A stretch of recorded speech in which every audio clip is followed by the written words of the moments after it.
So here in image E, we see one warrior getting trampled, the kind of worst case scenario that even in athletic events is entertained. I'm fascinated with the fact that there are grapes growing from grapevines here. It helps us understand why on the shoulder of the Münster Hydria, the god Dionysus was present. When we were discussing that, I said, let's put a hold on that. Let's not discuss it yet. But now that we see these grapes, we better start discussing it. And to make a very long story short, Dionysus is the key to the immortalization of Achilles after death. And there's an allusion to that in the Iliad, but it's just an illusion. Here too, these grapes, I mean, what do they mean of and by themselves? But when you think of the whole story, they are a signal of the eventual immortalization of Achilles after death. So are you saying we should think about the grapes as a sign as well? Yes, absolutely. In image F, I'm fascinated with the fact that the corpse of Hector is always so visible, even if it's sometimes off to the side, or in the case of image C, it's even ostentatiously put where the handle is, but it's still there. You can't ignore it. And you start asking yourself, well, where is it that we don't see the corpse of Hector? And one of the paintings where you don't seem to see it is in image A1, which is the Münster Hydria. There doesn't seem to be room for the corpse. So that's another scenario where you don't even picture it. So are you saying there that it becomes even a totally absent sign? Yes. So it would be the absent signifier or the signifying absentee. Absolutely. Yes. Shall we look right away at image G? Again, we can go very fast. You see variations on a theme. You see so many of the ingredients. If you gave yourself the mental exercise of how many details here correspond to details we've seen in other pictures, we would actually be very impressed with how much is compressed into a picture that we're viewing here. And this has to do with the traditional nature of the story that's being told? Yes. So they're all drawing on the same tradition? Well, when we say same tradition, not the same story. Not the same story, but let's say they're part of a continuum that we can track. Right. I hate to say same, yes, but certainly when we use the comparative method, we can say, oh yes, this is definitely part of a traditional way of telling something, but I don't want to say one tradition or two traditions, even in a case like this. Mm-hmm. So let's maybe quickly look at H, where again we see the dragging, again we see the homunculus, or the miniature version of the psūkhē of Patroklos hovering over the Sēma. And again, I would simply emphasize, look at all the differences, but all the similarities as well. Image I, where you don't have a Sēma.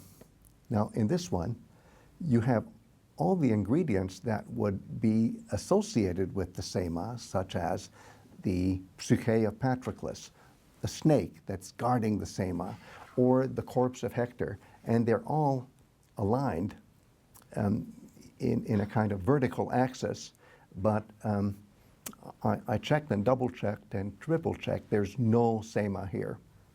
So what's happening? Well, it's an absent signal, but so many of the other signals are there, reinforcing what's absent.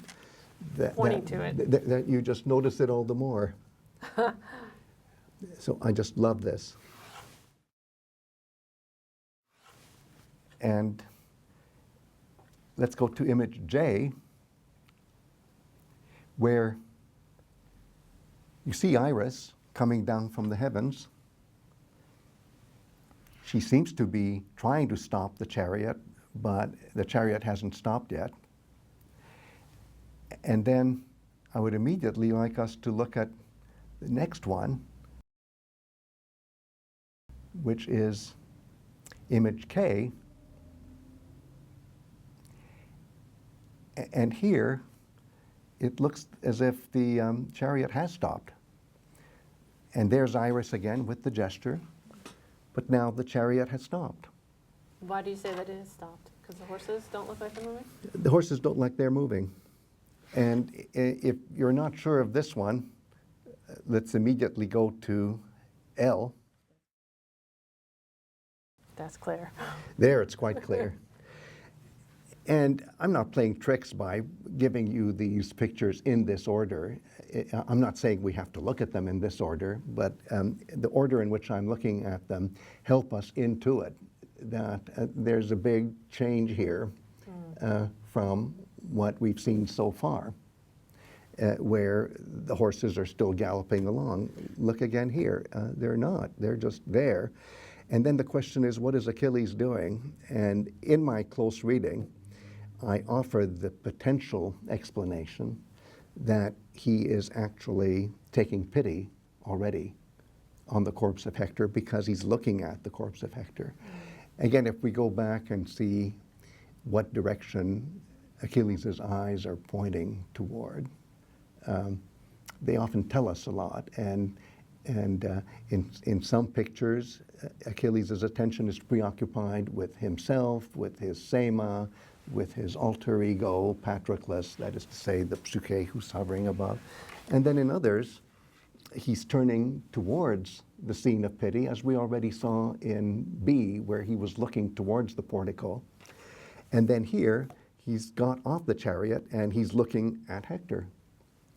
Now, I admit he's also, you could say, looking at his own Sēma and Patroklos, but at least he is facing in the direction of Hector's corpse.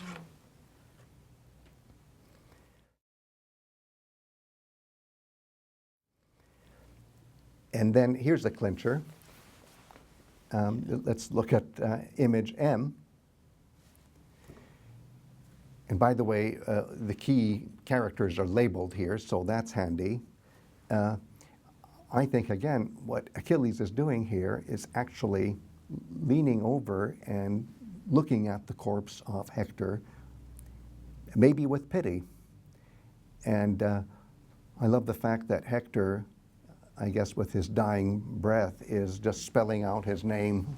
The letters of his name come out of his lips.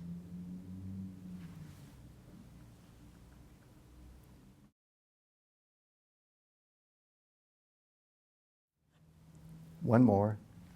N. Here we see Iris on our left, and she's actually carrying a caduceus. So for me, this is the smoking pistol. This picture proves that this messenger, this divine messenger, must be Iris, because only messengers of the gods carry a caduceus.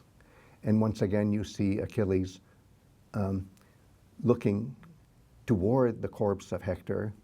And yes, also looking towards his own Sēma, his own body double, the snake. But you could say, isn't it interesting that that is off to the side? It again is not the central vision that we see here.